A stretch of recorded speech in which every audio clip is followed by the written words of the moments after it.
ਦਰਸ਼ਕੋ, ਜਿਵੇਂ ਕਿ ਪਿਛਲੇ ਐਪੀਸੋਡ ਦੇ ਵਿੱਚ ਅਸੀਂ ਜਾਣਿਆ ਇਸ ਮਾਈਨਰ ਸੈਮਨਰੀ ਦੇ ਇਤਿਹਾਸ ਦੇ ਬਾਰੇ, ਇਥੋਂ ਦੇ rector reverend father John Teja ji ਦੀ ਜ਼ਬਾਨੀ ਅਤੇ ਗੱਲਬਾਤ ਕੀਤੀ ਇਥੋਂ ਦੇ ਕੁਝ ਨੌਜਵਾਨਾਂ ਦੇ ਨਾਲ ਜੋ ਇੱਥੇ ਪੁਰੋਹਿਤ ਬਣਨ ਆਏ ਹਨ। ਸੋ ਸਾਡੇ ਅੱਜ ਦੇ ਇਸ ਐਪੀਸੋਡ ਦੇ ਵਿੱਚ ਅਸੀਂ ਗੱਲਬਾਤ ਕਰਾਂਗੇ ਇਸ ਮਾਈਨਰ ਸੈਮਨਰੀ ਦੇ spiritual director reverend father Thomas Valiyaparambil ji ਦੇ ਨਾਲ ਅਤੇ ਗੱਲ ਕਰਾਂਗੇ ਬੁਲਾਹਟ ਦੇ ਬਾਰੇ ਅਤੇ ਜਾਣਾਂਗੇ ਇਸ ਮਾਈਨਰ ਸੈਮਨਰੀ ਦੇ ਵਿੱਚ ਘਟਣ ਵਾਲੀਆਂ ਸਰਗਰਮੀਆਂ ਦੇ ਬਾਰੇ।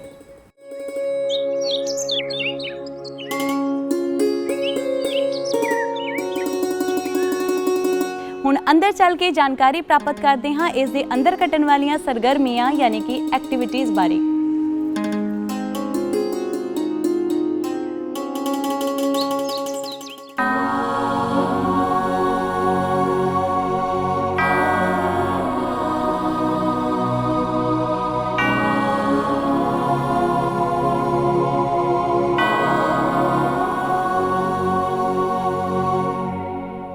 ਜਿਵੇਂ ਕਿ ਅਸੀਂ ਪਹਿਲਾਂ ਗੱਲ ਕੀਤੀ ਕਿ ਮਾਈਨਰ ਸੈਮਨਰੀ ਦੇ ਵਿੱਚ ਨੌਜਵਾਨਾਂ ਦੀ ਆਤਮਿਕ ਤਰੱਕੀ ਵੱਲ ਸਭ ਤੋਂ ਵੱਧ ਧਿਆਨ ਕੀਤਾ ਜਾਂਦਾ ਹੈ ਅਤੇ ਇਹ ਇਸ ਗੱਲ ਤੋਂ ਸਾਬਿਤ ਹੁੰਦਾ ਹੈ ਕਿ ਇੱਥੇ ਨੌਜਵਾਨਾਂ ਨੂੰ ਸਵੇਰ, ਦੁਪਹਿਰ ਅਤੇ ਸ਼ਾਮ ਦਿਨ ਦੇ 3 ਪਹਿਰ ਚੈਪਲ ਦੇ ਵਿੱਚ ਪ੍ਰਾਰਥਨਾ ਕਰਨ ਦੇ ਲਈ ਜਾਣਾ ਪੈਂਦਾ ਹੈ, ਜੋ ਕਿ ਦਿਨ ਦੇ ਹਰ ਪਹਿਰ ਦੀ ਸ਼ੁਰੂਆਤ ਪ੍ਰਭੂ ਦੇ ਨਾਮ ਨਾਲ ਕਰਨ ਵਿੱਚ ਇਹਨਾਂ ਨੌਜਵਾਨਾਂ ਦੇ ਲਈ ਮਦਦਗਾਰ ਸਾਬਿਤ ਹੁੰਦਾ ਹੈ।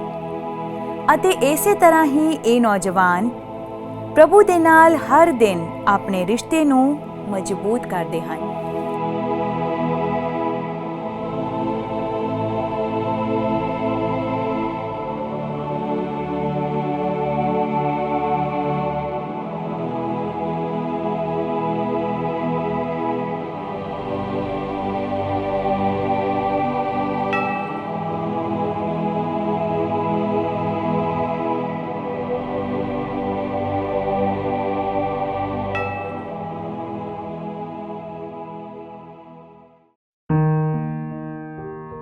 ਅਸੀਂ ਦੇਖਾਂਗੇ ਕਿ ਹੁਣ ਤੱਕ ਇਸ ਮਾਈਨਰ ਸੈਮਨਰੀ ਦੇ ਵਿੱਚ ਕਿਹੜੇ-ਕਿਹੜੇ ਪੁਰੋਹਿਤਾਂ ਨੇ ਆਪਣੀਆਂ ਸੇਵਾਵਾਂ ਦਿੱਤੀਆਂ ਹਨ।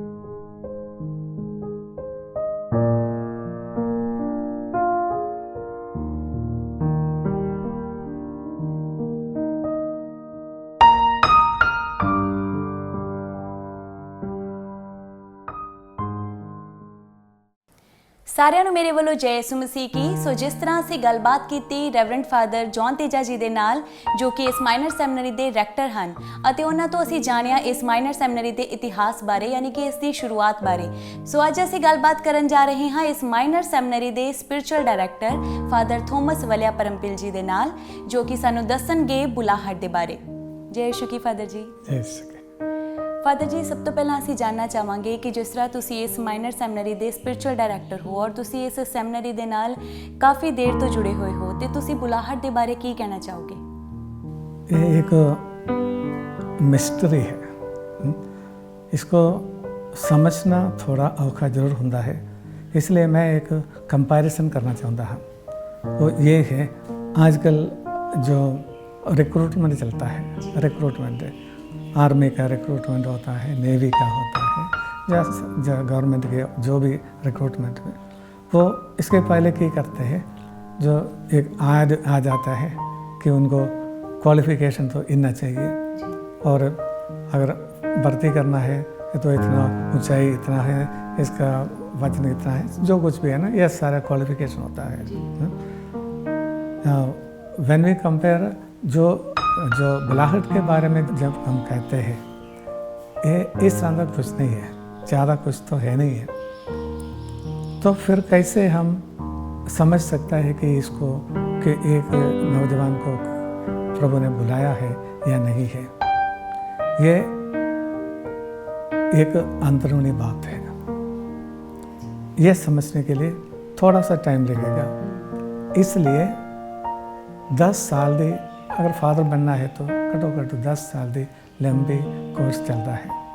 इस दे दौरान काफ़ी जो बाइबल के बारे जो पढ़ाई होता है, जो चर्च के इतिहास के बारे में पढ़ाई होता है, और बाकी जो थियोलॉजी जो है, फिलॉसफी है, इसके सारे जो पढ़ाई होता है।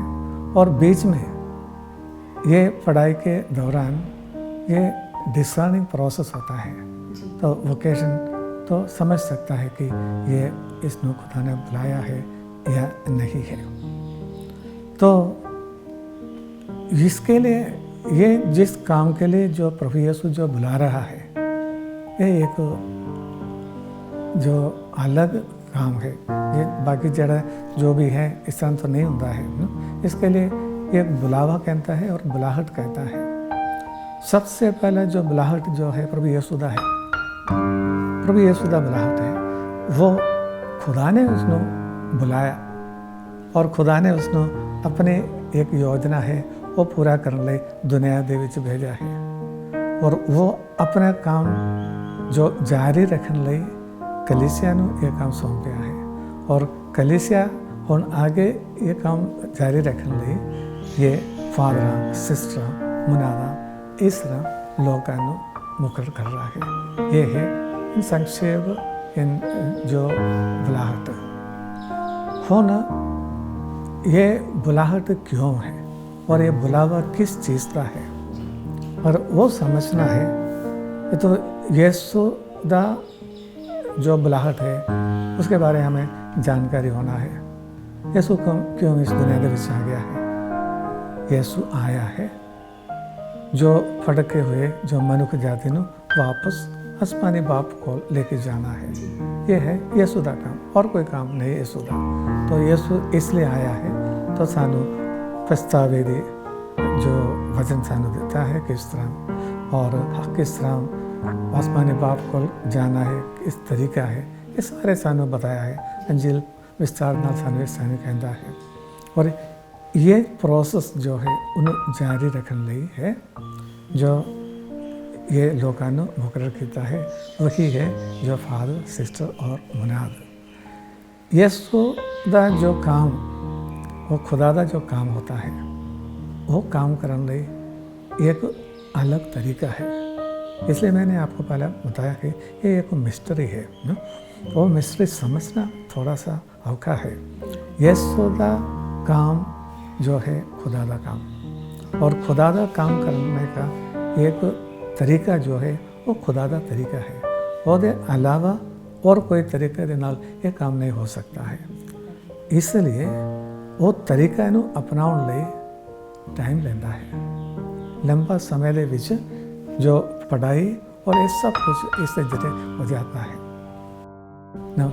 यीशु ये नहीं है कि जड़े लड़के लड़कियां जो इस काम के विच आ जाता है उन्होंने कोई प्रॉब्लम नहीं होता है। प्रॉब्लम तो बथेरे होता है। जिस तरह यीशु ने खुद अपने बुलाहट के विच यीशु ने भी प्रॉब्लम हो गया है। यीशु 30 साल के दौरान 30 साल के बाद यीशु ने प्रचार शुरू किया है। इन्हां 30 साल के विच यीशु की किया है, अपने बुलाहट के बारे यीशु सोच रहा सी। और यीशु ने भी बहुत कुछ प्रॉब्लम हुआ है। ये प्रॉब्लम मैं तुम्हारे सामने रख सकता हूँ। वो ये है, एक बार शैतान ने आके यीशु ने परखिया है। वो किस तरह का जो परीक्षा सी, ये परीक्षा जो शैतान ने किया है यीशु के बुलाहट के बारे से। तो यीशु दा मन दे विच ये आपने ये जो बाइबल जो नबियां दा किताबां दे विच जो लिखा है मनुख दा पुत्र नूं की होना है, ये सारे यीशु ने पढ़ के समझ लिया कि वो उसके लिए सलीबी मौत अपनाना है। स्वयं जो कुर्बानी देना जरूरी है, ये यीशु समझ लिया है। मगर ये जानने वाला एक और शख्सियत भी यीशु दे नाल सी, वो है शैतान है। शैतान भी जानता सी ये काम अगर खुदा दा मर्जी के मुताबिक करना है तो ये सलीबी मौत अपनाना है। और शैतान ये नहीं चाहता सी। अगर वो करेगा तो फिर शैतान दी जो सारा जो बादशाही तो ख़त्म हो जाता है ना। इसलिए शैतान ने बोला एक अलग तरीका, प्रभु के सामने एक अलग तरीका दिखाया है। वो तरीका से कि देखो तो जा है ना एक बार ना जो मंदिर दे जो मीनार उते खड़े करके ये सुनो सारे दुनिया सब कुछ दिखाया है, सब कुछ दिखा के ये सुनो कि हाँ ये सब मेरे अधीन है। तो ये जो कुछ भी तू देख सकता है ये सारे मेरे अधीन है। मेरा सारा मालिक मैं हूँ, जिस तरह मैं चाहता है उस तरह ये चलता है। इसलिए अगर तू न्यू के मैनू प्रणाम करेगा तो मैं ये सारा चीज़ तेनों दे दूँगा और उसके बाद में तू अपना काम कर लो। तो आगे है तो सारे है ना खुदा ले चलो। तो शैतान दा तरीका वही से और प्रभु यीशु ने कि उसको जवाब देता है ना ये शैतान दा प्रभु यीशु खुद जानता है शैतान जो झूठ बोलना है, झूठ का बाप है वो तो गुमराह कर रहा है। तो शैतान उते खत्म नहीं किया है और आज भी शैतान वही उस तरह का अजमाइश के विच जेड़े फादर हाँ सिस्टर हाँ मुनाद है उन्होंने आज भी इस तरह गुमराह तो करते रहते हैं। मगर यीशु के पीछे आना है और यीशु के काम करना है। तो सब तो जरूरी बात यही है, समझना है, खुदा दी काम करना है तो खुदा दी जो मेथड जो है वो अपनाना है। प्रभु यीशु ने मेथड कैसे सलीब ते मरना है, सलीबी मौत से यीशु दा तरीका और वो तरीका अपनाना तो लंबे समय का जरूरी है। इसलिए बुलाहट दे विच आउण वाले नो जे जो दे नाल उन्हों है ना अपनी सलीब चुकनी पड़ेगी। हाँ ये रोज़ उनको ये तालीम देते रहते हैं स्पिरिचुअल डायरेक्शन में। तो सबसे जो बात यही होता है कि जब उनको तो तकलीफ़ होता है, परेशानी होता है, जो आजमाइश आता है तो यही कहते रहते हैं कि देखो ये तेरे लिए पहली बार ये तो पहले प्रभु यीशु दा भी ये हालत से तो हुण यीशु दा काम करना चाहता है। ये तो इसी प्रोसेस के विच चलना जरूरी है। तो ये इसलिए इन तकलीफ को उठाना भी पड़ेगा। सो फादर जी हुण असीं जानना चाहांगे कि अजकल दे नौजवानां नूं माइनर सैमिनरी दे विच आके किहड़ियां-किहड़ियां चुनौतियां दा सामना करना पैंदा है? चुनौतियाँ बहुत सारी हैं। सब तो पहला जो चुनौती तो ये है, आप जानते हैं कि ये जड़े आजकल के जो बच्चे हैं, एक बच्चा दो बच्चा है हर घर में और बच्चों की जो मर्जी है वो घर में चलते हैं और बच्चे जो चाहते हैं उसी तरह माँ बाप सब कुछ करके देते हैं। और जब उठना है, जो दिल करता है, जब सोना है और जब पढ़ना है, ये सब अपने मर्जी है, उसी मुताबिक चलता है। ऐसे जो 15-16 साल रहने के बाद में जब सेमिनरी में आ जाता है, एक दिन उनको कहता है कि चलो बच्चों उठो, 5 बजे उठो बोलेगा तो केड़े बच्चे उठ सकता है उस समय? सबसे पहले सुबह तुम लेके देखना 5:30 बजे या 5 बजे उठना, इनके लिए सबसे बड़ी प्रॉब्लम तो सुबह उठना है। तो 1 दिन 2 दिन 3 दिन फिर आदत बनता है। तो देखता है कि फादर रेक्टर तो पीछे चर्च में बैठा है, तो समय पर नहीं आ गया तो फिर डांट मिलेगा। तो फिर पूरा आधा ब्रश करके जो आधा करके तो वो जैसा भी वो सारे चर्च के विच जरूर आ जाएगा ना। तो आदत बन गया है। फिर दूसरी चुनौती तो ये है, साढ़े एक ना चर्च के विच आ जाने आते हैं तो आम चर्च के विच की होंदा है, उत्थे जाके उसी वक्त बाबू जी जो भी है लीडर जो है वो प्रार्थना शुरू करते हैं, सुबह वेले प्रार्थना है, जो प्रार्थना है फिर सारे रौला पाके तो जो सारा प्रार्थना करते हैं। इत्थे तो यही नहीं है, इत्थे मैडिटेशन हुंदा है। मैडिटेशन मतलब पहली बार बच्चा सुनता है कि मैडिटेशन, वो मैडिटेशन की होता है। मैडिटेशन जो बैठ के चुपचाप बैठ के जो दिल्ली जो प्रार्थना है वो आदत है ही नहीं बच्चों ने, तो फिर वो दूसरा चुनौती आ गया है। तो फिर इसके बाद में फिर जो खाना कमरे में जाते हैं उत्थे जाएगा, घर में तो जो मर्जी जो मम्मी को जो चाहिए बोलेगा तो मम्मी बना के देगा। ये तो इत्थे इदा नहीं है, सबको बराबर जो चाहिए, नहीं खाना है या नहीं खाना है, ये तो खाना तो पैदा है। तो जो रोटी या जो भी टेबल पर मिलता है उसको तो खाना पड़ता है, और चुनौती आ गया है। इसके बाद इसे भी बड़ा एक चुनौती तो आ जाता है जब हम क्लासरूम में चले जाता है।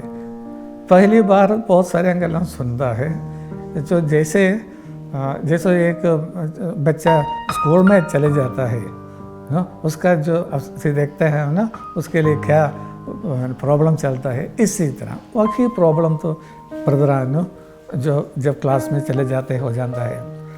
अंग्रेजी सीखना है, अंग्रेजी सारे टीचर्स जो भी फादर जो पढ़ाई जो करने वाले जो शिक्षा देने वाले तो सारे अंग्रेजी में बोलता है, तो सारे क्लास अंग्रेजी में होता है।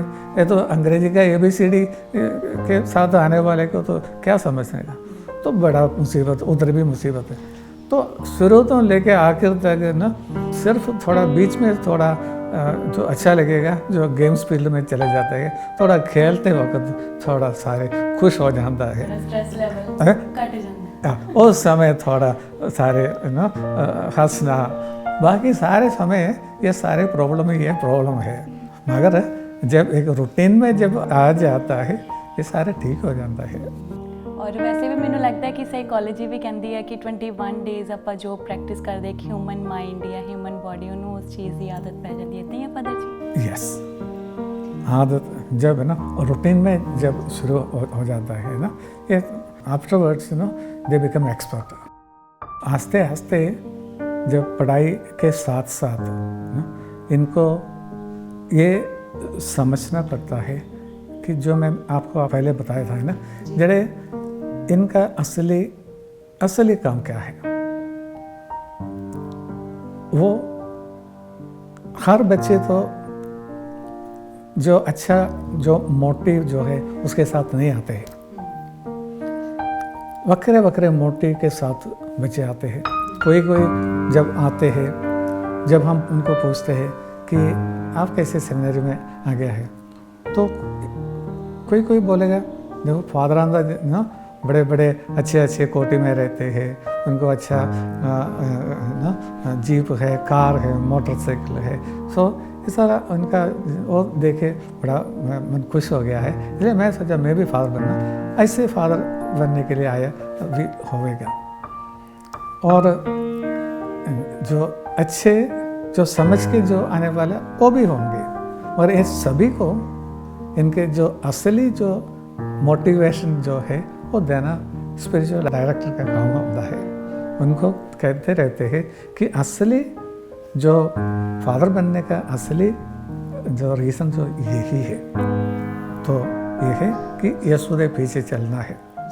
यीशु के पीछे चलने वाले स्वयं त्याग के अपना सलीब चुक के यीशु के पीछे चलना है, और यीशु जो काम सौंपया है वो उसी तरह करना है।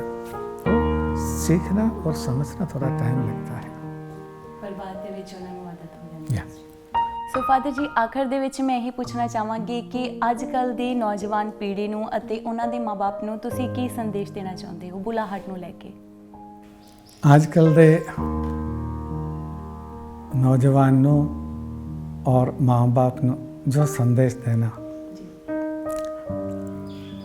मैं बाइबल का एक घटना आपके सामने रखना चाहता हूँ। वो ये है, एक दिन प्रभु यीशु मार्था और मरियम दे घर गया, और मार्था यीशु दे जो स्वागत करने लिए बहुत सारे जो जो चीज़ां बनाते हैं और ਉਹਦੇ ਵਿੱਚ खान पीन के लिए वो सारा बिजी रहते थे। और मरियम यीशु के चरणे बैठ के यीशु की गल्लां सुनती सी। तो मार्था ने आके यीशु ने कहा, प्रभु जी कहो इसको मेरी हेल्प करने के लिए ना। ये तो यीशु ने मार्था मार्था तो बहुत सारे गलांदे चिंतित है, मगर मरियम ने एक जो चुनिया है वो सब तो उत्तम है, वो उसको ले लिया नहीं जाएगा। ये है दुनिया के विच बहुत सारिया इसी तरह ना देखते वक्त सानू तो खुशी मिल जाएगा उससे इससे इससे इससे, तो सारे सोचते हैं कि उधर उसी में पैसा इकट्ठा करने में बहुत खुशी होगा, और पैसा इकट्ठा करने के बाद में क्या होता है असं जानते हैं।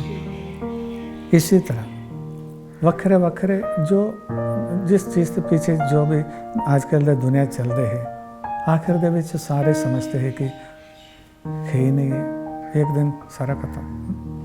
मगर एक चीज़ जो है वो जिस तरह प्रभु मरियम ने कहा है वो हमेशा के लिए कायम रहता है। तो नौजवान मैं सिर्फ यही कहना चाहता है, ज़्यादा बोलने की ज़रूरत नहीं, बस यीशु के नाल जुड़े रहना, सब कुछ उधर मिल जाएगा। ਤੇ ਮਾਂ-ਬਾਪ ਨੂੰ ਤੁਸੀਂ ਕੀ ਕਹਿਣਾ ਚਾਹੋਗੇ? माँ बाप ने भी यही कहना चाहूँगा कि अपने बच्चे ਨੂੰ सही रास्ता दिखाना है। ਜਿਹੜੇ ਬੱਚਿਆਂ ਨੂੰ सही तरीका नहीं दिखाता है तो आखिर में वो खुद पछताएगी।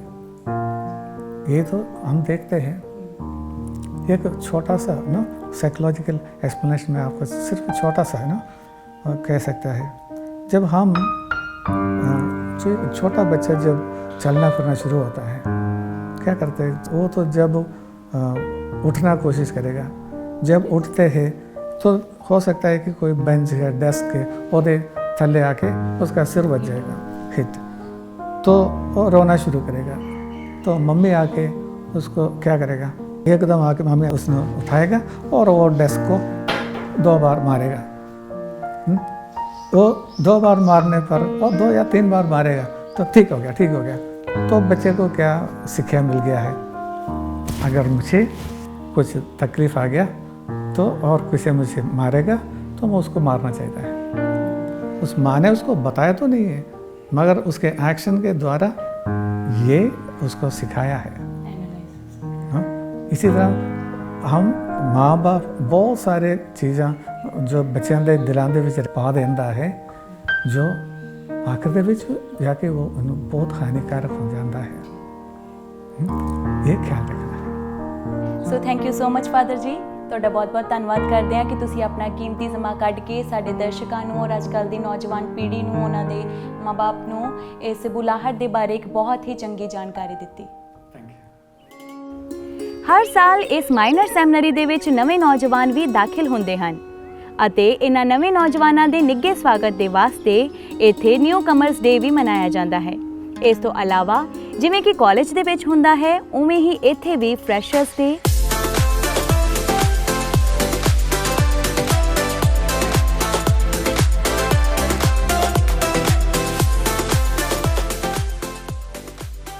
ਟੈਲੈਂਟ ਹੰਟ ਅਤੇ ਹੋਰ ਵੀ ਕਈ ਐਂਟਰਟੇਨਮੈਂਟ ਪ੍ਰੋਗਰਾਮਸ ਕਰਵਾਏ ਜਾਂਦੇ ਹਨ।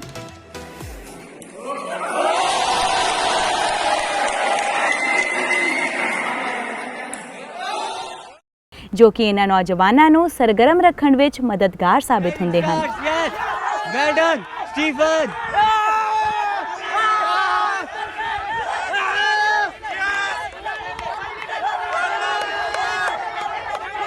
Very good, Stephen. Stephen, yes. Yes, little only back. Yes, Stephen. Wow. Yeah. ਈਸਾਈਆਂ ਦੇ 2 ਸਭ ਤੋਂ ਮਹਾਨ ਤਿਉਹਾਰ ਯਾਨੀ ਕਿ ਸਾਡੇ ਪ੍ਰਭੂ ਯਿਸੂ ਮਸੀਹ ਦਾ ਜਨਮ ਦਿਹਾੜਾ ਯਾਨੀ ਕਿ ਕ੍ਰਿਸਮਸ ਡੇ, ਧਰਤੀ ਆਕਾਸ਼ ਖੁਸ਼ੀਆਂ ਮਨਾਉਣ ਨੂੰ, ਲੱਗੀਆਂ ਕਤਾਰਾਂ ਇਹਦਾ ਦੀਦ ਪਾਉਣ ਨੂੰ।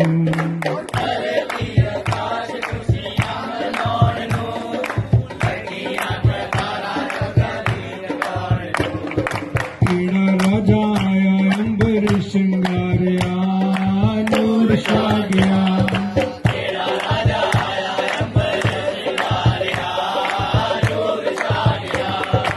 आया यसु जग विच रूप तारिया, नूर छा गया। ਅਤੇ ਪੁਨਰੁत्थान ਤਿਉਹਾਰ ਯਾਨੀ ਕਿ ਈਸਟਰ ਵੀ ਬੜੀ ਧੂਮਧਾਮ ਦੇ ਨਾਲ ਮਨਾਇਆ ਜਾਂਦਾ ਹੈ।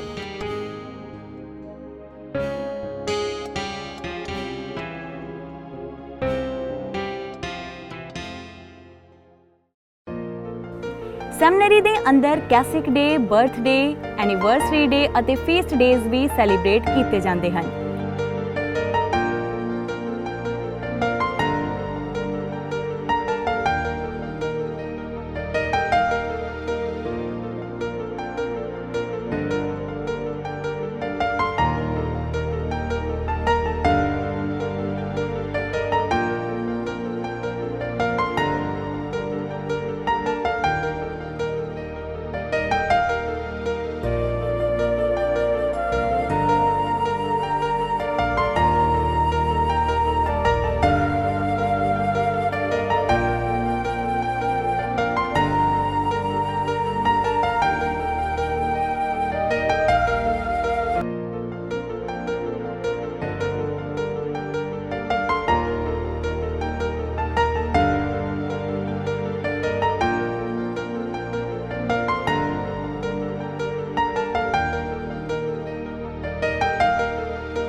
ਹਰ ਸਾਲ ਮਾਈਨਰ ਸੈਮਨਰੀ ਦੇ ਵਿੱਚ ਅਤ ਸਤਿਕਾਰਯੋਗ ਬਿਸ਼ਪ ਸਾਹਿਬ ਦੀ ਐਨੂਅਲ ਵਿਜ਼ਿਟ ਵੀ ਹੁੰਦੀ ਹੈ।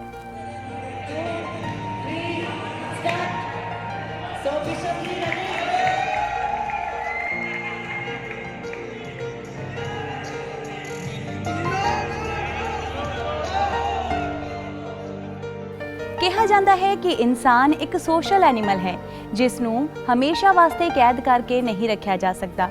ਇਸੇ ਤਰ੍ਹਾਂ ਕੋਈ ਵੀ ਇਨਸਾਨ ਜ਼ਿਆਦਾ ਸਮੇਂ ਤੱਕ ਇੱਕ ਜਗ੍ਹਾ ਦੇ ਅੰਦਰ ਕਦੇ ਵੀ ਨਹੀਂ ਰਹਿ ਸਕਦਾ ਹੈ ਤੇ ਖਾਸ ਕਰ 21ਵੀਂ ਸਦੀ ਦੀ ਪੀੜ੍ਹੀ ਤਾਂ ਬਿਲਕੁਲ ਵੀ ਨਹੀਂ ਰਹਿ ਸਕਦੀ। ਇਹਨਾਂ ਸਭ ਗੱਲਾਂ ਦਾ ਹੀ ਖਾਸ ਧਿਆਨ ਰੱਖਦੇ ਹੋਏ ਇਹਨਾਂ ਨੌਜਵਾਨਾਂ ਦੇ ਲਈ ਸਮੇਂ-ਸਮੇਂ ਸਿਰ ਪਿਕਨਿਕ ਵੀ ਪਲਾਨ ਕੀਤੀ ਜਾਂਦੀ ਹੈ।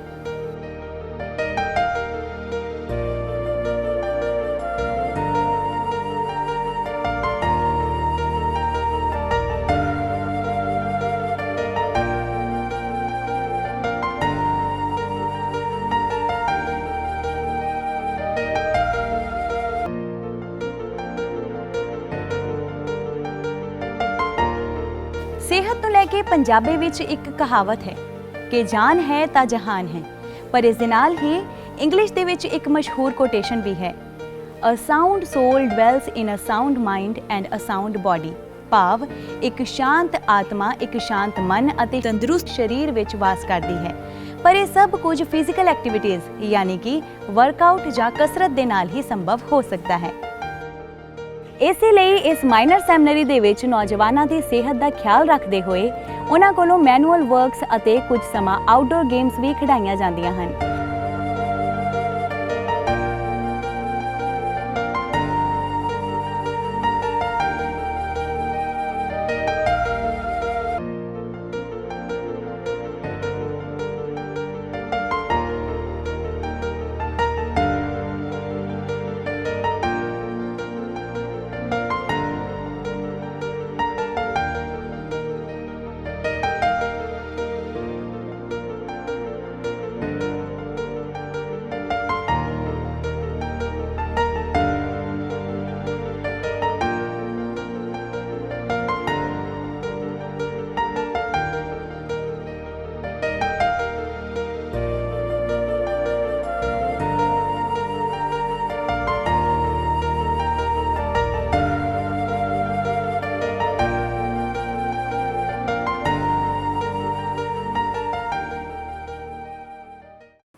ਇਸ ਮਾਈਨਰ ਸੈਮਨਰੀ ਦੇ ਅਗਲੇ ਐਪੀਸੋਡ ਦੇ ਵਿੱਚ ਯਾਨੀ ਕਿ ਆਖਰੀ ਐਪੀਸੋਡ ਦੇ ਵਿੱਚ ਅਸੀਂ ਤੁਹਾਨੂੰ ਦਿਖਾਵਾਂਗੇ ਕਿ ਕਿਸ ਤਰ੍ਹਾਂ ਇੱਥੇ ਦੇ ਨੌਜਵਾਨ ਜੋ ਪੁਰੋਹਿਤ ਬਣਨ ਆਏ ਹਨ ਉਹ ਪੁਰੋਹਿਤ ਬਣਨ ਦੇ ਲਈ ਕਿਸ ਤਰ੍ਹਾਂ ਸਪਿਰਿਚੁਅਲੀ, ਇੰਟੈਲੈਕਚੁਅਲੀ ਅਤੇ ਫਿਜ਼ੀਕਲੀ ਮਿਹਨਤ ਕਰਦੇ ਹਨ। ਅਤੇ ਕਰਾਂਗੇ ਕੁਝ ਖਾਸ ਗੱਲਬਾਤ ਸਾਡੇ ਜਲੰਧਰ ਡਾਇਸਿਸ ਦੇ ਵੋਕੇਸ਼ਨ ਪ੍ਰਮੋਟਰ ਅਤੇ ਇਸ ਮਾਈਨਰ ਸੈਮੀਨਰੀ ਦੇ ਵਾਈਸ ਰੈਕਟਰ ਰੈਵਰੈਂਡ ਫਾਦਰ ਅਜੇ ਪੌਲ ਜੀ ਦੇ ਨਾਲ।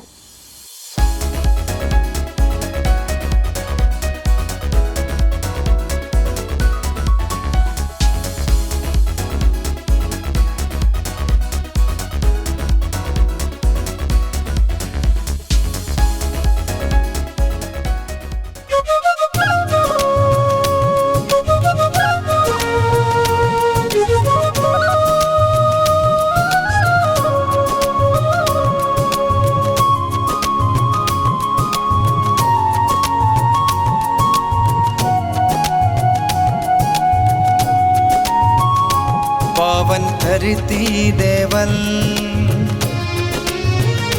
तेरे वधदे कदम, पावन धरती दे वल तेरे वधदे कदम, तेरे जीवन दे बंदिरा खोलणगे रब दी बरकत दे नाल, उजड़े खिल जाणगे सुते पाग तेरे जाग तैनू ढोलणगे पावन धरती दे वल।